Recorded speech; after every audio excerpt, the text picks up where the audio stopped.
Now it's time for our great director. So now our former director, Professor Bagchi, Amiya Kumar Bagchi, will speak about digital divide.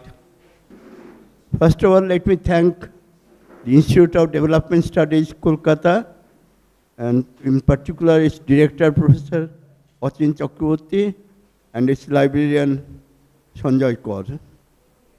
And next, let me apologize because I am still under the weather and have a slight cold and cough. So you'll hear a groggy voice from time to time. Unlike most of the participants here, I did not grow up in a digital world. The main source of knowledge was a small collection of books at our home and libraries in Krishnanath College School, Berhampur, Presidency College, Calcutta, Cambridge University Library, and then different libraries around the world as I moved around. Cornell University Library, Major Das Science Loam Library, and so on. And also, I had at that time, we had no access to word processors. I wrote practically all my books in longhand. Until 1990s, there was no help from word processors anywhere. The first time, I think, word processors beginning to arrive in India was around middle 1980s. When in 1990, in the Center for Studies in Social Sciences, Calcutta, we acquired the internet. We are only the 27th organization to have acquired it in the whole of Eastern India, Assam, and all the other northeastern states, and Bihar.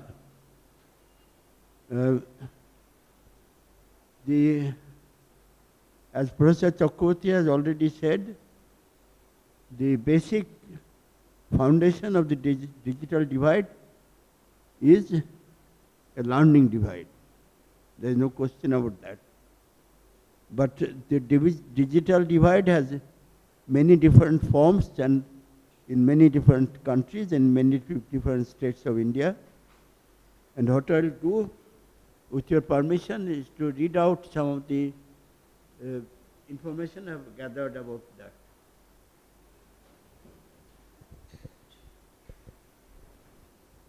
Digitization has helped enormously in producing books, in acquiring e-books, in saving paper, in teaching students at a long distance, in holding seminars at a long distance. But it has also enabled many misdeeds by governments, private corporations, and evildoers in different parts of society. For example, just now the Rajasthan government has banned the use of internet because the teacher recruitment process is going on there. So in order to stop that, it has banned internet in Rajasthan. On the other side, all governments, there was a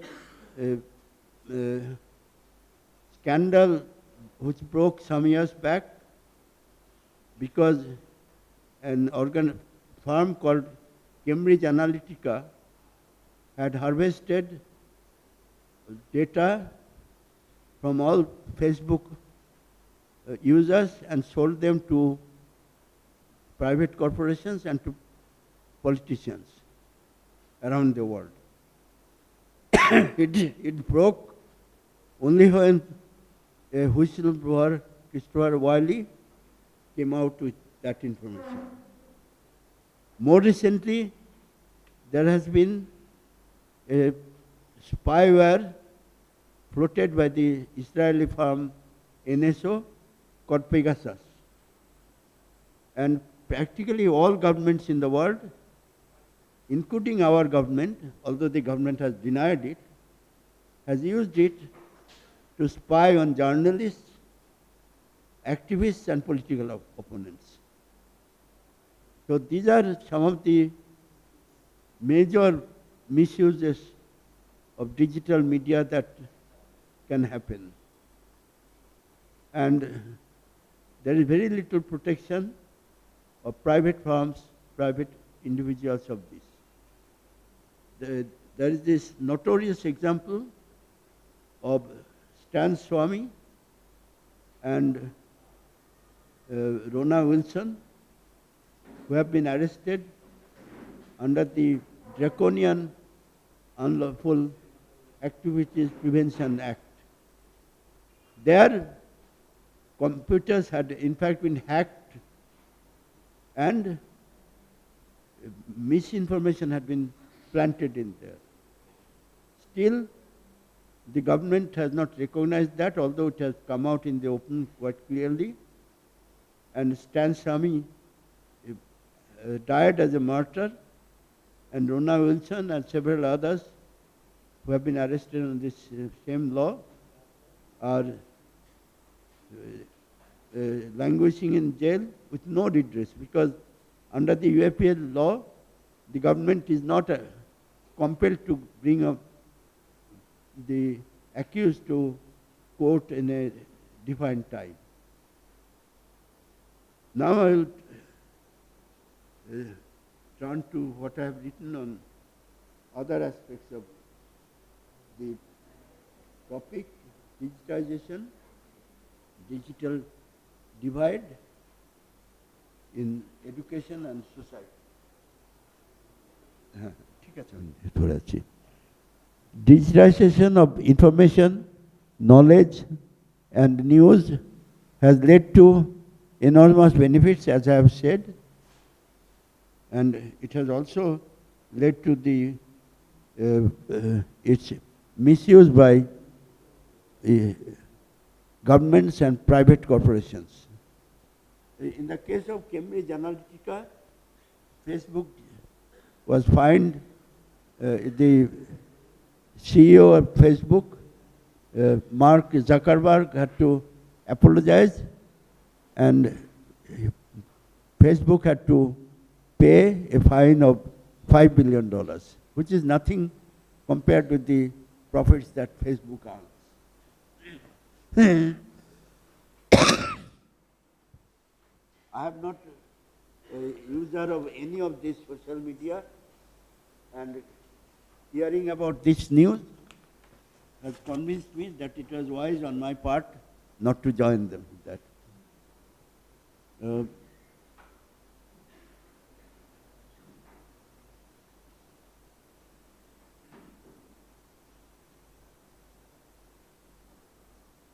India launched the Information,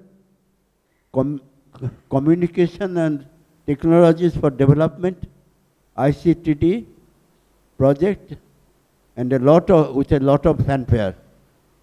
But it foundered in its main objectives. One objective was to reduce poverty levels.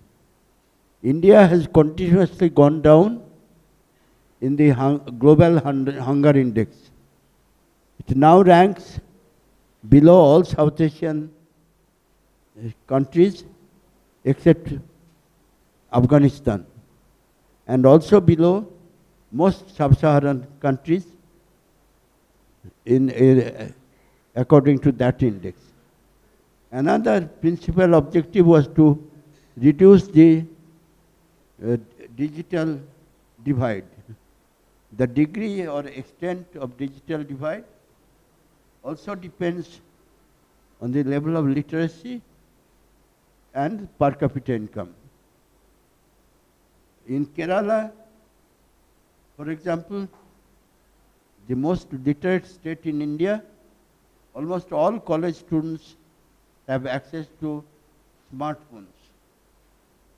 In India as a whole, the percentage of school students owning smartphones has risen from 36 to 61% between 2019 and 2021. However, those students who did not have access to smartphones or computers could not follow online lectures during the COVID-19 pandemic because of and became dropouts, or even when they could attend face-to-face lectures later on, had often gone backward in the learning.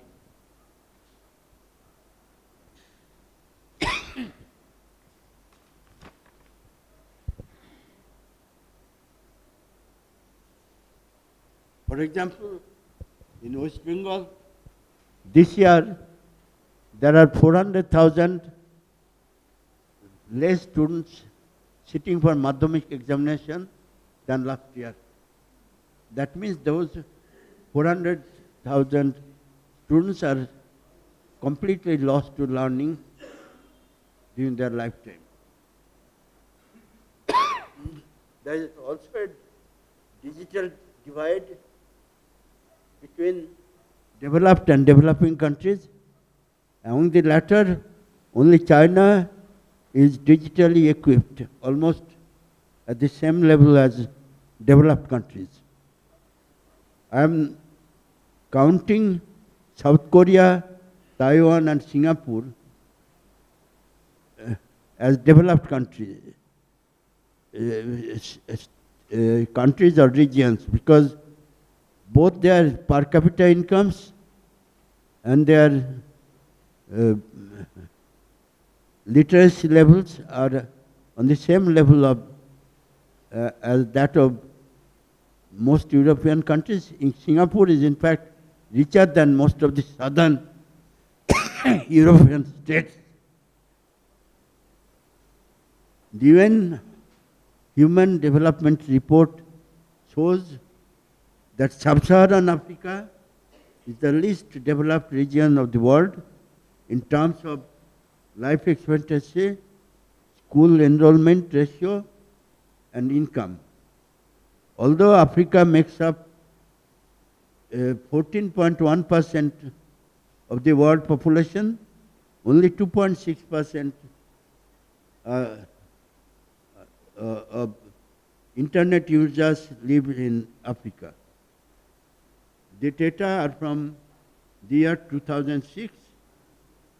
There has been some growth in this, but Africa still ranks as the lowest of the digitally enabled continents. South Africa is the richest country in Sub-Saharan Africa. It is also regarded as one of the most information integrated society in all of Sub-Saharan Africa because of the widespread ownership of mobile phones. But it is also characterized by digital divide along particularly race, class and gender lines. This information is of the year 2011 and I don't think the situation has changed much.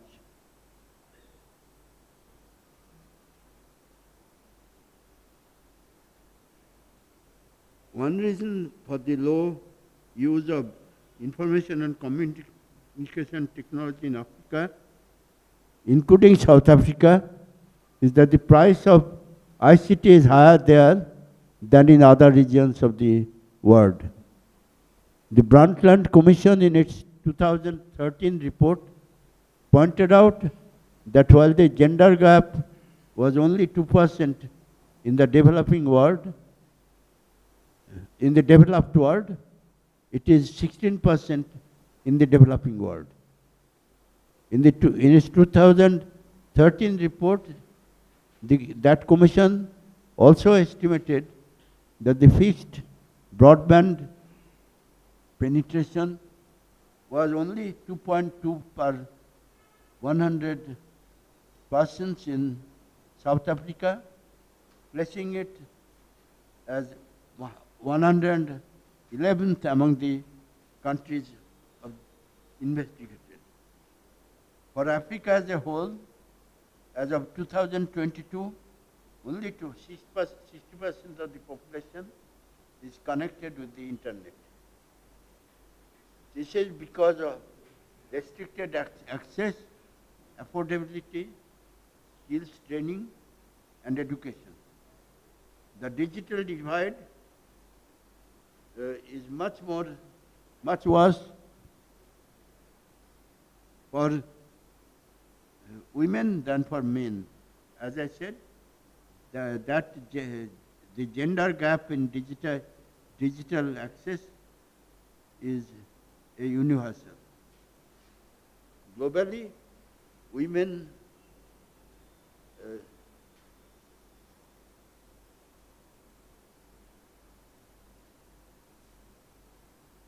while men, 62% of the men have access to digital devices, only 57% of the women have such access. In Africa, only 2.1% of the women have access to the internet. Of course, there are efforts on in African countries to increase the use of the internet. In Zimbabwe, 75% of the population live in rural areas. There is a government scheme to provide computers to rural schools. It has been suggested that teachers should not monopolize school computers, but own their own computers. As of 2016, students are not allowed to bring their mobile phones to schools. However, the use of cell phones is increasingly increasing fast, even in rural areas. It is suggested that students should be allowed to bring their cell phones to school. They can then download lessons and texts for learning purposes. As of 2021, almost all villages of students in Kerala had access to smartphones.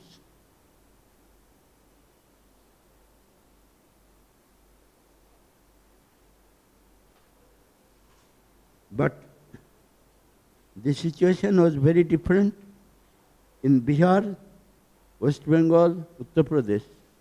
Himachal Pradesh also had something like 95.6% of the students had smartphones. But Bihar had 45.6% of students in Bihar did not have any smartphones, and West Bengal was just below that with 41.6% of the students having smartphones, and Uttar Pradesh had in Uttar Pradesh there was 41.1% of the students had did not have smartphones. So West Bengal, in fact, ranks below not only Kerala, Himachal Pradesh, but also below Uttar Pradesh in the possession by students of smartphones. This should cause some concern, and I hope that authorities will take up this issue. The annual status of education report also found that children from disadvantaged communities are taking more private tuition than children from more privileged uh, communities. That means that not only are their incomes and education levels lower, that the cost of educating the children is also greater for the disadvantaged communities. While students from OBC and SC communities had significantly lower access to smartphones because of a scheme. Apparently 87.2% of ST communities had access to smartphones. In India, information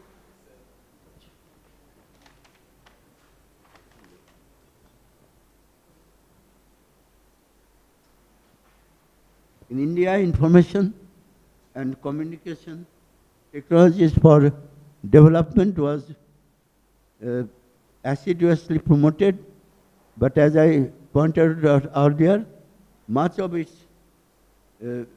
promise was aborted because first of bureaucratic hassles. One of the uses for this ICT 4 was supposed to be to record land ownership properly, as suggested by the Peruvian economist Hernan de Soto. But what happened was that the rights of tenancy and cultivation, RTC, forms were open to alteration by bribe and gathering and also getting access to RTC forms also was an arduous process. There has been an innovative scheme in the Mayot district of Haryana where an initiative was taken to provide e-governance by importing digital and imparting digital and life skills to the youth and involving them in all forms of government. But that scheme did not spread to even other districts of Haryana, and moreover, almost a quarter of the children from Mandikhera in the Mewat district were school dropouts. Africa, as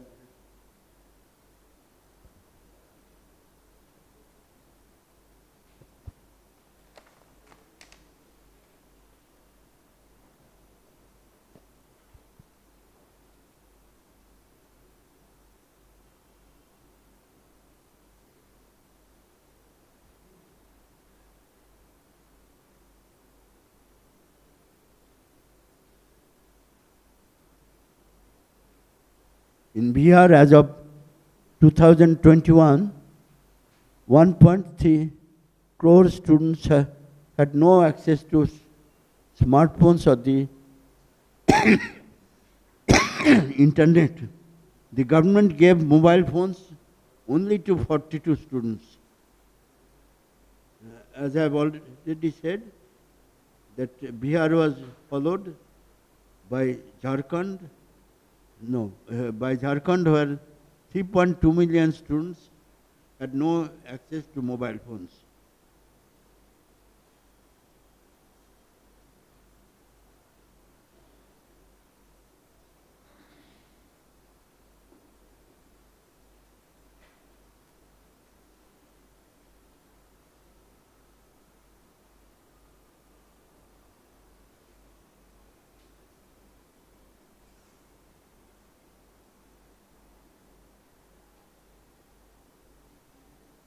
In India, there is also a caste digital divide. More than half of the caste-based digital divide is attributable to differences in education levels and incomes between the privileged and the underprivileged castes. As I had stated earlier, the gender digital divide is universal. Even in Kerala, which is an almost fully literate state, in India, including women, there is a large gap between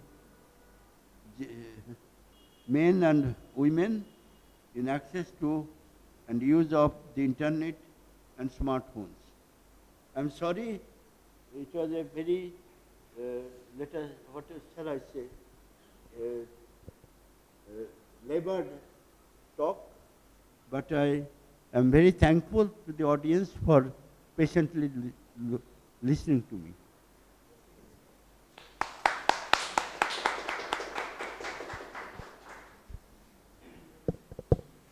Thank you very much, sir, for, it's a really wonderful opportunity to have you again in the seminar. You used to be regular, and you have been regular to all our seminars, so, and we are really thankful to you for making time and coming all the way again. Thank you very much.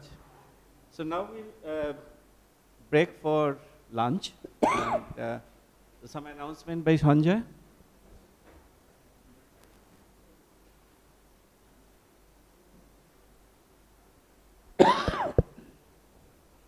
So another thing that we are really happy to share with you, particularly it's, again, our colleagues in the library, particularly Sanjay and others, we have thought about an archive on Professor Bagchi's work. Professor Bagchi's work, you can go to his books and articles which are easily available still today. But he gave numerous lectures which may or may not be published in some cases. He always gives lectures in writing, and so the documents are available.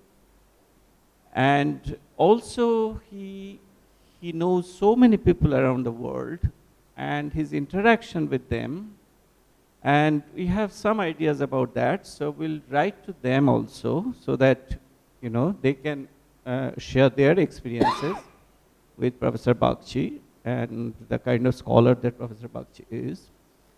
So with those documents, so we are trying to build up an archive at IDSK, and it's just the beginning, so we share with you this happy.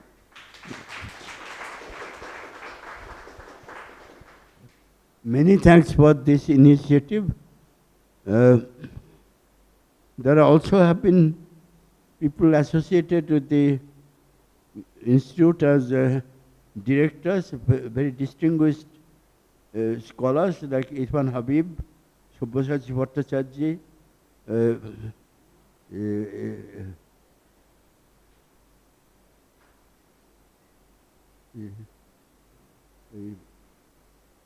নামটা ভুলে যাচ্ছি, মারা গেল কোভিডে, হরিভাস দেবেন.